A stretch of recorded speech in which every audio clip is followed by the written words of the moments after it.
어제 요절의 말씀 1절이었죠. 137편 1절. 우리가 바벨론의 여러 강변 거기에 앉아서 어디를 기억하며 시온을 기억하며 울었던. 이 시온은 이제 여러 가지 의미를 가지고 있죠. 하나는 자기의 조국의 시온이 될 수도 있고, 또 하나 특별히 예루살렘 성전에 있었던 시온산, 거기를 가리켜서 우리가 시온이라 그렇게 표현을 하기도 합니다. 이제 시편 138편부터 145편까지 8편이거든요. 그 8편이 다윗의 시로 시편을 마감하기 전에 이렇게 들어와 있습니다. 근데 그 특징이 있는데, 그 특징이 바로 뭐냐면 1인칭입니다. 그래서 오늘 시편 138편을 보시더라도 처음에 나오는 출발 자체가 누구냐면 누구예요? 내가예요. 내가. 이제 그것이 이 시편 138편의 특징 가운데 하나입니다. 되게 이제 시편을 보면은 민족적으로 다 같이 고백하는 찬양의 노래가 나오기도 하고, 특정한 그룹이 하나님 앞에 찬양하는 그런 내용이 나오기도 하고 그렇습니다만은, 이 시편 138편 같은 경우에는 이제 개인적으로 내가 이렇게 하겠습니다. 내가 이렇게 하겠습니다. 내가 이렇게 하겠습니다.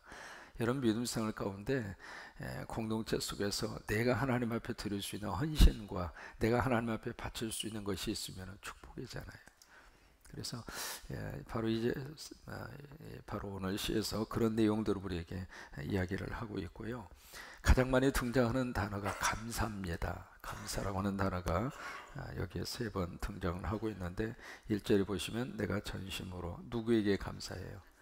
주님에게 감사하고, 그 전심이라는 단어는 온 마음을 다해서, 그러니까 생각으로도 감사하고 입술로도 감사하고 가슴으로도 감사하고, 그러니까 내 온 정성을 다해서 누구에게 감사하느냐면 내가 하나님에게 감사하겠습니다. 이게요, 하나님에게 감사하는 사람은 부모에게도 감사할 수 있고 이웃에게도 감사할 수 있고 주변 사람들에게도 감사할 수 있습니다. 근데 이게 하나님에게 원망하고 불평하는 사람은 모든 것이 다 불평스러워요. 그래서 이게 다윗은 내가 주님에게 감사하겠습니다. 감사로 그의 인생의 창문을 활짝 여는 거예요. 성령님이 오시면은 참 묘하게 성령님은 우리 안에 감사의 영성을 충만하게 해줍니다. 깨닫고 나니까 이것도 감사하고 저것도 감사하고 넘어진 것도 감사하고 때로는 일이 된 것도 감사하지만 안 된 것도 감사하고, 그러니까 이제 그런 마음으로 여기에 감사의 창문을 활짝 지금 열고 있는 거예요. 그러면서 1절에 보시면은 신들 앞에서 주께 찬송하리이다. 여기 신이라고 하는 것은 우상들을 말합니다. 그래서 영어로 보시면 영원 그 소문자 god라고 하는 단어를 쓰거든요. 그러니까 우상들, 그 우상, 모든 우상들, 또는 이제 다른 번역에 보시면 여기에 신들을 천사로 그렇게 번역을 하기도 했습니다. 어쨌든 그들 앞에서 누구를 찬송하느냐면 내가 하나님 찬송하겠습니다. 그 고백인데, 그것을 누가 하느냐면 남을 시키는 것이 아니라 누가 해요? 내가 하겠다, 그 말이에요. 그 다음에 2절을 보시면 내가 주의 성전을 향하여 예배하며 주의 인자하심과 성실하심으로 말미암아 주의 이름에 어떻게 하죠? 감사. 이 감사라고 하는 단어가 2번 다시 한번 기록이 되어져 있죠. 주의 이름에 감사하오리니 이는 주께서 주의 말씀을 주의 모든 이름보다 높게 하셨습니다. 이제 거기에 그 부분은 좀 해석이 좀 필요합니다. 그냥 읽어서는 이해가 잘 안 되는 부분이죠. 주께서 주의 말씀을 주의 모든 이름보다 높게 하셨음이니이다. 이 말씀은 2가지로 우리가 이해를 할 수가 있겠는데, 첫째로 주님이 그 말씀을 이루심으로 주님의 이름을 높이셨습니다. 그렇게 1차적으로 이해를 하실 수 있습니다. 그러면 그 말씀, 주님이 하신 말씀 가운데 주님이 이루신 그 말씀이 무엇일까? 그것이 그 앞에 나오는 주님의 인자하심과 성실하심이에요. 주의 인자하심이라고 하는 것은 주님의 거룩한 헤세드라 그 말이에요. 우리를 사랑하시는데 어떻게 사랑하시는가? 조건 없이. 신약 성경으로 말하면 아가페로 사랑하신다 그 말이에요. 새벽기도 나오면 사랑하고 새벽기도 안 나오면 사랑 안 하고 그런 분은 아닙니다. 새벽기도 안 나오셔도 하나님이 다 사랑하십니다. 새벽기도 하시다가 좀 빠졌다고 그때부터 이 죽을 죄인 주님 벌레만도 못한 나를 그렇게 생각할 필요 없어요. 그렇다고 내일 새벽 오지 말라 그 말이 아닙니다. 그러니까 어떤 조건을 걸고 그 조건에 만족하면 사랑하고 그렇지 않으면 사랑을 거둬가고 그런 사랑, 그걸 말하는 게 아닙니다. 그러니까 여기에 주의 인자하심이라고 하는 것은 그냥 그저 베풀어 주시는 사랑이에요. 그저 쏟아 부어 주시는 사랑. 근데 그것이 주님의 인자하심이고, 그 다음에 성실하심이라고 하는 것은 주님이 행하시는 모든 일의 기초가 주의 성실하심이에요. 왜 우리가 하나님의 말씀을 믿을 수 있을까? 말씀하신 분이 성실하시기 때문에 그래요. 바라기는 이번에 모든 후보자들의 공약을 성실하게 좀 지켜줬으면 좋겠어요. 그냥 한 표라도 얻기 위해서 이 사람 비호 맞추고 저 계층 비호 맞추고 그러다 보니까 이것도 아니고 저것도 아니고 나중에서 남발하는 공수표로 끝나지 않았으면 좋겠고, 정말로 국민들 앞에서 성실하게 자기가 한 말은 자기 입으로 내뱉은 말은 책임지라 그 말. 그게 지도자의 바른 모습 아니겠습니까? 이번에 뽑히는 이제 오늘부터 내일까지 사전 투표를 하잖아요. 그죠? 그러니까 틈틈이 가셔서 가까운 데 가셔서 투표도 많이 하시고 참여도 많이 하시고. 왜요? 아무리 바빠도 그것 참 우리에게 있어서는 그것 위에는 이 정치적인 힘을 가진 사람들을 놀래킬 수 있는 방법이 없어요. 표로 말해주지 않으면 더 이상 말을 안 듣습니다. 그러니까 말을 들을 수 있도록 우리 스스로가 우리의 힘을 행사를 해야 돼요. 그 행사할 수 있는 방법은 내 이 표 한 표가 무슨 의미가 있을까? 안 그래요.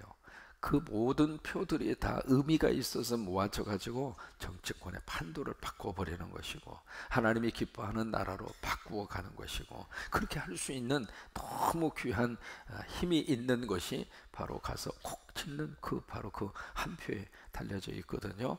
그러니까 이 모든 후보들이 한 말을 정말로 성실하게 지켜갈 수 있는 그런 좋은 지도자가 이렇게 딱 세워질 수 있게 되기를 바라는데, 여기서도 마찬가지입니다. 바로 주님의 그 성실하심, 그 말씀이, 그 말씀, 그러니까 주님의 인자하심과 주님의 성실하심의 그 말씀을 누가 이루시냐면 주께서 이루신다 이 말이에요. 그러니까 하나님이 하신 말씀은 하나님이 책임지셔요.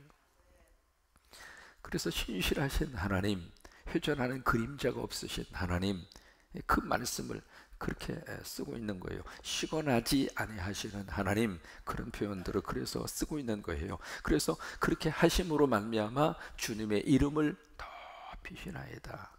그것이 첫 번째 우리가 이해할 수 있는 내용이고, 두 번째는 혹시 성경 보시면 그 밑에 이렇게 조그마한 글씨로 1번 하고 밑에다가 다시 한번 해석을 해놓은 구조를 보실 수 있을 거예요. 뭐라고 써져 있느냐면 주의 모든 이름대로 주의 말씀을 크게 하셨음이라. 혹시 그게 기록이 돼 있어요? 이렇게 조그마한 글씨로 그렇게 되어 있는 부분이 있을 거예요. 이게 무슨 말씀이냐면 하나님의 다양한 이름들이 있다 이 말이에요. 성경에 보시면 하나님의 이름이 굉장히 많습니다.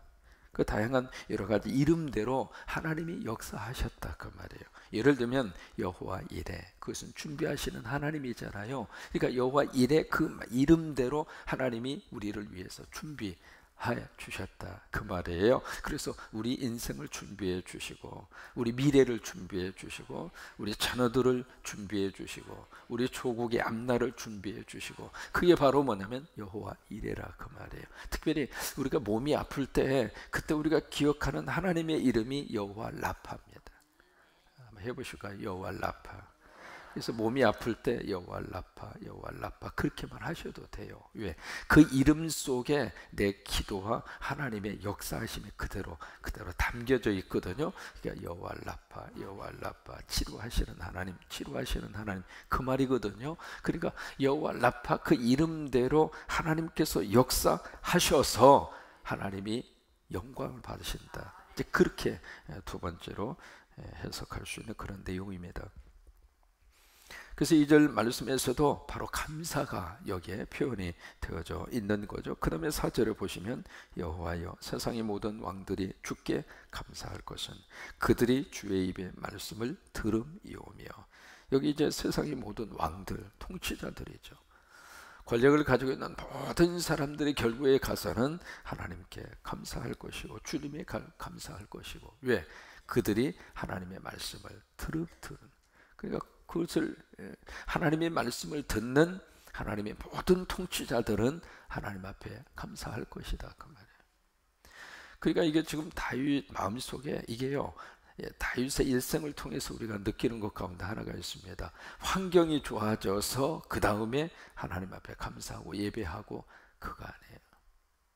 시편 34편 같은 경우에 있어서는요, 그 아비멜렉 앞에서 미친 척 하다가, 침을 흘리며 미친 척 하다가 쫓겨났을 때 지은 시, 그게 시편 34편이에요.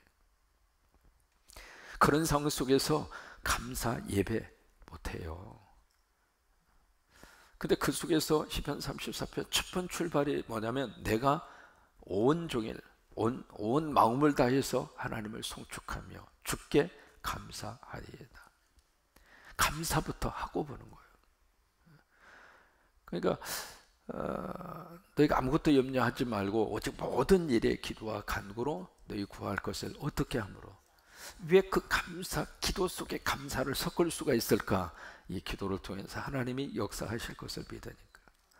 그것이 기도 응답이 이루어져서 감사, 그 내용이 아니라 이루어지든 이루어지지 않든 그건 하나님께서 하실 이야기고, 다만 마지막 어떤 결과를 주시든지 하나님의 사랑의 은혜 가운데 나에게 허락하실 것이다. 그 믿음이 있으니까 기도하면서 하나님 감사합니다. 너희 구할 것을 감사함으로 하나님께 하리라. 그리하면 모든 지각에 뛰어난 하나님의 평강이 그리스도 예수 안에서 너희의 마음과 그 다음에 생각. 그러니까 기도와 간구를 할 수밖에 없는 그런 속에서 복잡하잖아요. 마음도 불편하고 생각도 복잡하고. 근데 그것을 언제 하나님 우리에게 평강으로 지켜주시느냐면, 기도 속에 감사를 통해서 하나님 앞에 아뢰고, 또 아뢰일 때에 그때에 하나님께서 마음도 정리해 주시고 생각도 하나님께서 붙들어 주시고. 그러니까 믿음의 영성이 커지면 커질수록 참 묘하게도 감사가 더 많아집니다. 근데 이게요, 참 은혜가 떨어지고 믿음이 떨어지면 벌써 나오는 말 자체가 틀려요. 그냥 말 속에 언종유골이라고 하는 말이 있잖아요. 말 속에 뼈가 있다 이 말이에요. 그 뼈가 있어가지고 그 뼈를 통해서 말하는 사람도 듣는 사람도 콕콕 찔러요. 마치 낚시 바늘처럼 이렇게 밴댕이 속처럼 뭐 그런 말 쓰잖아요. 속이 이렇게 고발해져가지고 참 묘한. 그러니까 하나님이 하시는 일 앞에서 정말 진심으로 감사하고 하나님 앞에 영광 돌리고, 그러면 얼마나 좋아요. 그러니까 믿음이 들어가고 성령의 역사가 들어가면 들어갈수록 하나님은 우리 안에 감사를 풍성하게 하셔요.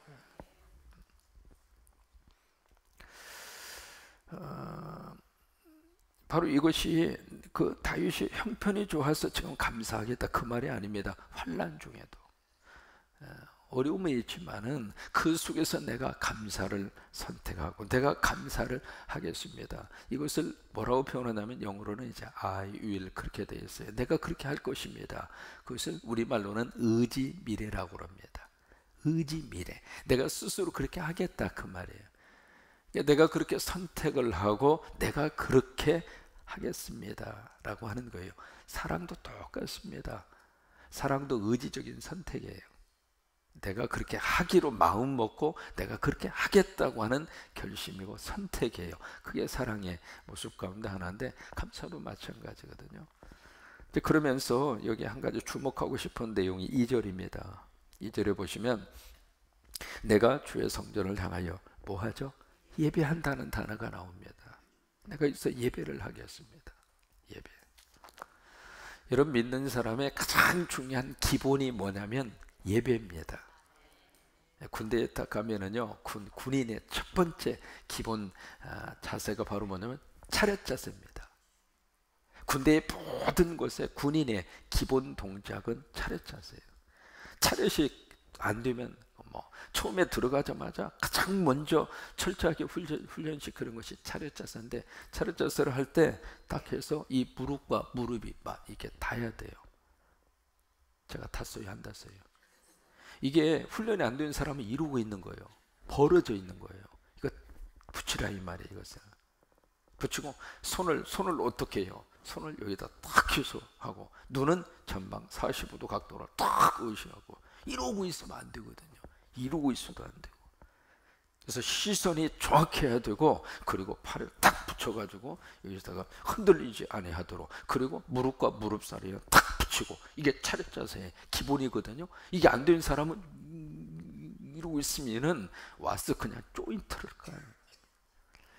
그러니까 군인의 가장 기본 동작은 차렷 자세예요. 차렷 자세가 제대로 되어져야 군인의 기본 모든 다른 모든 훈련들이 제대로 되어져 가거든요.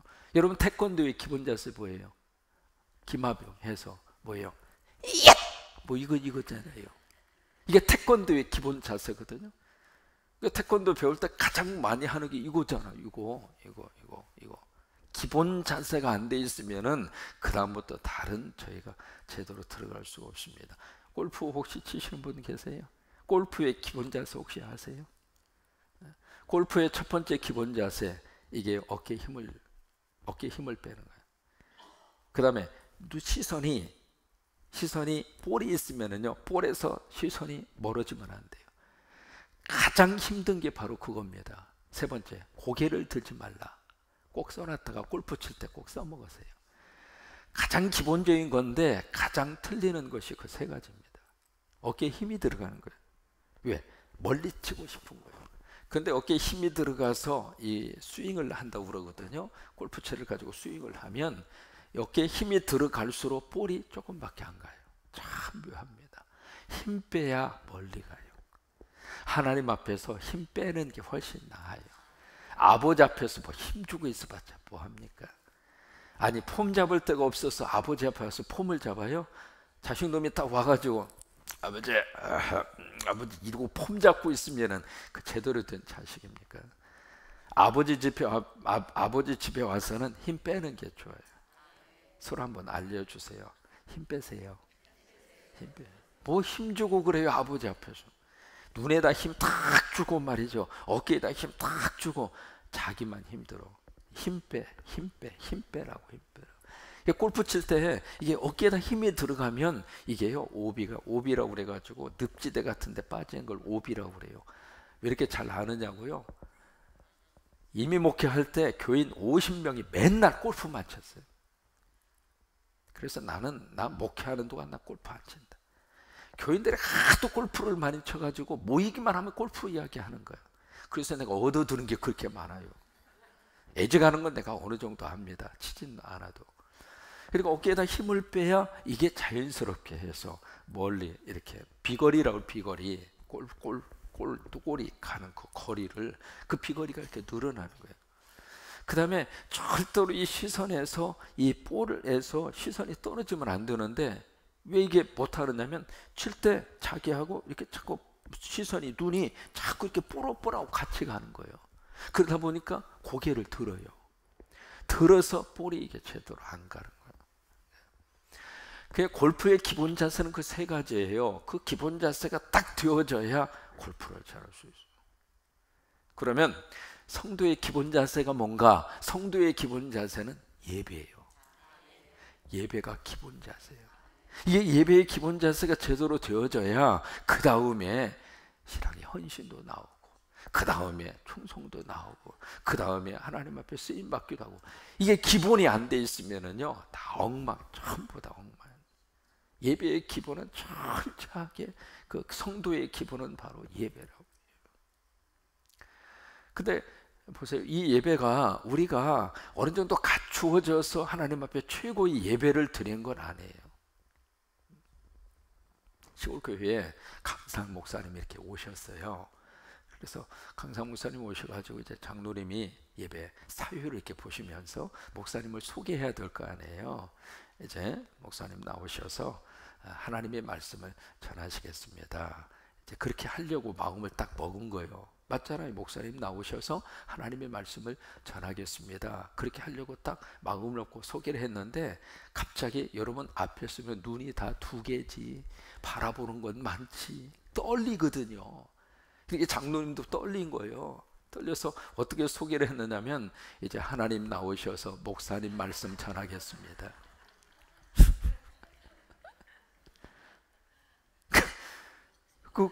그렇게 이제 소개를 한 거예요. 소개를 하니까 목사는 눈치가 빨라야 돼. 그 강상 목사님은 탁 나와서 이제 하나님 나오셨습니다. 그러니까 한바탕 웃잖아요. 뭐 그걸 가지고 장로님이 돼가지고 어떻게 그렇게 하느냐, 뭐 그냥 그것도 구별을 못하느냐, 무슨 놈의 사회를 그따위로 보느냐, 그렇게 말하면 예배가 뭐가 되느냐. 그러니까 목사님이 한 단수가 하나 윤 거예요. 이제 하나님이 나오셨습니다. 그러니까 교인들이 얼마나 껄껄껄대고 웃겠어요. 무슨 목사가 하나님이에요. 그러니까 그냥 그 커버하면서 한바탕 웃자고 하는 말이잖아요. 딱 그러고 나니까 그냥 한번 웃고 나니까 마음이 다 열어지잖아요. 그리고 어색했던 것도 없어지고, 그러면서 그날 예배가 은혜스럽게 된 거예요. 여러분, 실수하지 않아서 완벽한 예배를 드리는 게 아니에요. 그러니까 최고의 하나님에게 우리가 최고의 마음을 다해서 예배하면 그게 최고의 예배가 되는 거예요. 그렇게 해서 하나님이 너무 기뻐 받으시는 그 아름다운 예배를 하나님이 받으시는 거란 말이에요. 제가 이민 목회를 했으니까 이민 목회, 제가 경험한 것밖에 할 말이 없잖아요. 제 이야기를 할 때는. 그러니까 제 이야기가 계속 나오는 이유 중에 하나가 제가 경험한 거니까. 그러니까 저하고 함께 있는 동안 몇 번 들을 각오를 하셔요. 제가 경험하지도 않는 목회 이야기를 할 수가 없잖아요. 그래서 이민교회, 이민목회, 그래서 이야기를 하는 거니까, 저 목사님은 저런 경험 그 속에서 하셔서 저렇게 하시는 것보다 그렇게 이해를 해야지. 목사님 지난번에 했잖아요. 그럼 지난번 한 얘기를 또 해야지. 뭐 지어가지고 하겠어요? 시어머니가 며느리한테 이야기할 때 한 얘기 또 하고 그러잖아요. 그래 안 그래요? 왜? 내가 경험한 게 그거니까.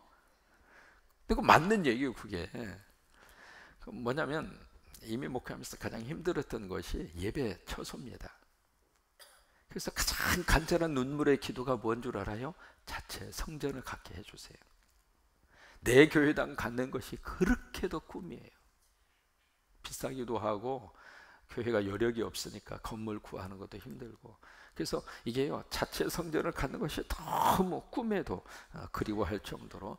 근데 이제 안식일 교회 빌리면 최고로 좋아요. 미국 사람 안식일 교회 빌리면. 왜냐하면 그 양반들은 토요일, 금요일하고 토요일까지 하고 끝나잖아요. 그러니까 우리는 주일날 마음대로 쓸 수 있어요.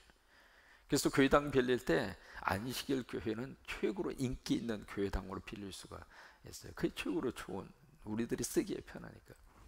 그래서 이제 안식일 교회를 빌려가지고 들어가서 예배를 이렇게 드리는데 참 묘해요. 은혜를 받으면 자꾸 더 많은 예배를 드리고 싶은 거예요. 여러분 안 그래요? 막 교회 오고 싶고 더 많은 예배를 드리고 싶고. 그래서 이제 막 처음에 가서 목회 이렇게 하는데 12시 반 예배 그거 가지고 이게 성이 안 차는 거예요. 그래서 이제 어떻게 할까 싶었더니 새벽 기도를 하고 싶은 거예요. 근데 새벽 기도 하는데 그 양반들 허락을 하나요? 계약해서 딱 그때밖에는 쓰면 안 되거든요. 그렇게 하고서 얼마나 냈냐면 한 달에 2,500불, 한국 돈으로 말하면 한 250만 원, 260만 원, 그만큼 내는 거예요. 조금 내는 게 아니에요. 그만큼 내면서도 딱 주일날 그거 어떻게 새벽 기도를 하고 싶은 거예요. 그 어떻게 했느냐면 믿음으로 했어요. 성경 읽으면서 느끼는 게 있습니다. 가장 중요한 하나님의 역사는 투표를 안 하더라고요. 애굽에서 나올 때 투표해가지고 애굽에서 나왔어요? 예? 그냥 믿음으로 나오잖아요. 그래서 알았다. 그 믿음으로 하는 거구나. 그래서 딱 광고했죠. 새벽 기도 하겠습니다. 언제? 새벽에. 어디서? 그 교회당에서. 그리고 이제 미국 사람들한테 안 알리고 그냥 믿음으로 들어가 새벽 기도를 하는 거예요. 근데 참 이 양반들 어떻게 눈치를 챘는지 그 새벽에 장로 두 사람이, 내 지금도 안 잃어버립니다. 키도 큰 양반, 그 다음에 한 양반은 뚱뚱한 양반이에요.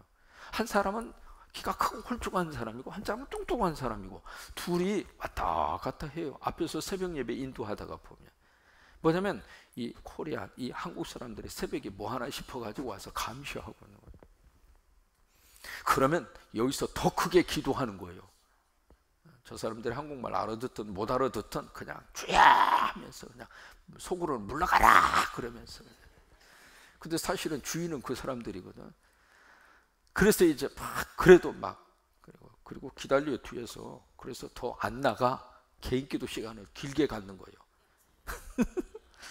어차피 만나봤자 당신들 왜 허락도 안 받고 이렇게 앞으로 돈 더 내라, 그 말밖에는 들을 말이 없잖아요. 듣기 싫으니까 안 나가버리는 거예요. 안 나갈 수 있는 방법은 그냥 졸면서 자더라도 강대상에서 그냥 엎드려 있는 거예요. 다 갈 때까지. 그렇게 해서 이제 새벽 예배를 드리는 거예요. 그렇게 새벽 예배를 드리고 싶은 거예요. 나중에 어떻게 한 줄 알아요? 그런 우리 심정을 그들이 알고 우리한테 공간을 하나 달라. 그러면 우리가 거기서 예배를 드리겠다. 그래서 그분들이 알았다고, 공간을 하나 주겠다고 해서 뭘 하느냐면 남자 화장실, 안 쓰는 남자 화장실을 그걸 개조해서 주겠다고. 그래서 얼마나 감사해요. 우리 공간에 생기는 거예요. 남자 화장실을 고쳐서 주겠다고. 그래서 그거 알았다고, 빨리 좀 해서 달라고. 바로 그 옆에 있는 조그만한 그 남자 화장실인데 그걸 고치는데 1년 걸렸어요. 1년. 해도 너무 하더라고. 우리 같으면 그거 아무리 오래 걸려도 하루면 끝납니다. 왜? 변기 뜯어내고요. 그 다음에 거기에 타일로 좀 저기 하고 밑에는 카펫 깔면 끝나요. 공사할 일이 없어요. 무슨 놈의 그 조그만한 데로 공사하는데 1년 걸려요. 내가 거기서 학을 띄웠어요. 미국 사람들. 뭐 하나 하면서 회의하고 뭐 하나 하면서 회의하고 회의하다가 완전 사람 돌아버리게 만들더라고요. 무슨 놈의 회의를 해. 그냥 띄어내고 그냥 하면 되지. 그래서 1년 만에 조그만한 그 남자 화장실을 바꿔가지고 여기서 새벽 예배 드리라고. 그렇게 해서 이제 거기서 새벽 예배를 드리는데요, 처음에 새벽 예배 드릴 때 얼마나 어느 정도 좁으냐면 30사람 한 10대 명 들어가면 바로 이 식당이 바로 화장실 바로 앞에 있어요. 이게 무슨 말인지 머릿속으로 좀 상상을 하세요. 무릎 꿇고 이렇게 앉아 있으면은요, 바로 내 식당이 바로 그 앞사람 화장실 앞에다가 식당을 갖다 대야 돼. 그렇게 좁은 공간이에요. 10대 명 들어가면. 그래도 거기서 새벽 기도하면서 너무 행복한 거예요. 이렇게 예배할 수 있는 것이 감사합니다. 이민 목회하면서 마음대로 기도하고 마음대로 예배드리고 마음대로 찾아갈 수 있는 교회당 있는 것이 최고로 행복한 거예요. 잘 모르잖아 지금. 여신도 실행위원들은 아셔요. 언제든지 찾아갈 수 있는, 내가 섬길 수 있는 교회당 있는 것이 얼마나 행복한지 내 뼈저리게 느낀 사람. 그렇게 해서 새벽 예배를 시작한 거예요. 근데 아버지가 그 예배를 너무 좋아하셨어요. 너무 좋아하셨어요.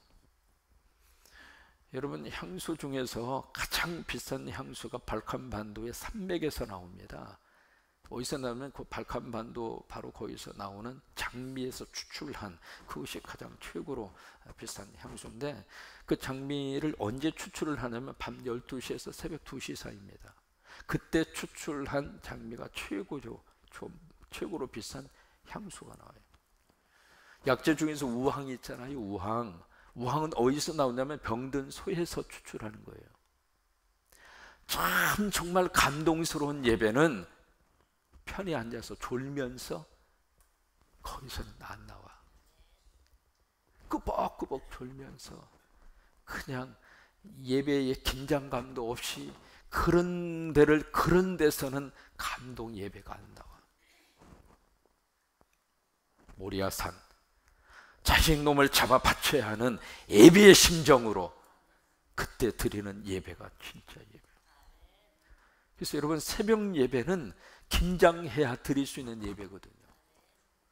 새벽 기도 오면은 졸 수밖에 없어요. 왜요? 이 시간이 조는 시간입니다. 안 그래요? 그리고 주일 일부 예배 졸 수밖에 없어요. 졸면서 드리는 예배는 긴장감 있는 예배가 아니에요. 그러니까 이 새벽에 나오셔서 정말 하나님 앞에 예배를 드릴 수 있는 사람은 나를 쳐서 복종시키지 않으면 드릴 수 있는 예배가 아니에요. 그래서 저는 이 새벽 기도가 나는 그래서 더 좋은 거예요. 철저하게 나를 이기고 나를 깨서 밤 12시에서 새벽 2시에 추출, 거기서 나오는 것이 진짜 값비싼 그 향수를 만들어낼 수 있는 것처럼 하나님 앞에 예배를 드리되 정말 내 모든 것을 쳐서 복종시킴으로 하나님이 기뻐하는 예배를 매일매일마다 하나님 앞에 드려서 우리 인생도 그렇게 좀 향기가 나고, 우리 인생도 그렇게 하나님의 은혜를 받고, 그렇게 하나님의 축복을 받고, 그렇게 믿음 생활하고 그렇게 할 수 있는 예배는 새벽 예배라. 그래서 새벽의 영성이 살아있는 사람은 앞으로 살게 되고, 새벽의 영성이 죽으면 믿음 생활도 휘들어지게 되어져요. 아멘. 그래서 그래서 2절에 내가 주의 성전을 향하여 예배하며. 그래, 우리 신앙생활의 기본은 뭐냐면 예배. 오늘 좀 길어져서 미안해요. 가능한 한 앞으로 줄일게요. 가끔가다 좀 길어질 때 있으니까 그때는 그러려니 해주시면 좋겠어요. 그러니까 신앙생활의 기본은 뭐라고요? 예배. 그 기본이 잘 돼 있어야 그 다음에 이것도 하고 저것도 하고 그러는 거예요. 기본이 안 돼 있는데 막 주의 일 하려고 그러죠. 시험 듭니다.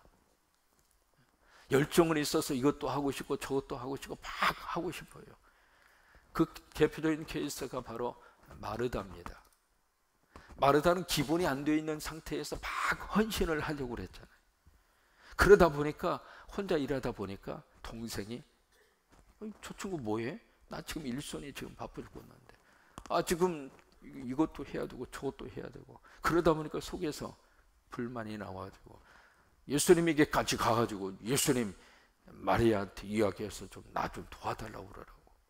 예수님 뭐라 그래요? 마르다야 네가 많은 일로 염려하고 근심하지만 한 가지만이라도 족하니라. 그런데 마리아는 좋은 편을 택하였네. 이게 기본이 안 돼 있는 상태에서 교회를 막 하려고 그러면 시끄러워요. 하다가 보면 괜히 이렇게 속에서 짜증이 나고 그럴 수밖에 없잖아요. 일손이 딸리면. 그러니까 신앙생활에 가장 중요한 건 기본이 예배라고. 예배가 딱 되어져 있는 상태에서 헌신도 하고 주의 일도 하고 그래야 이게 흔들리지가 않는 거예요. 그러니까 기본은 예배예요. 차렷! 하면 이게 딱 붙어가지고 눈을 딱 응시하면서 이게 흔들리지 않고 이게 기본 동작이 되어져 있어야지. 차렷했는데 이러고 있으면 군인이 아니잖아요. 아멘. 자, 1절 말씀, 2절의 말씀 시작. 내가 전심으로 주께 감사하며 신들 앞에서 주께 찬송하리이다. 아멘.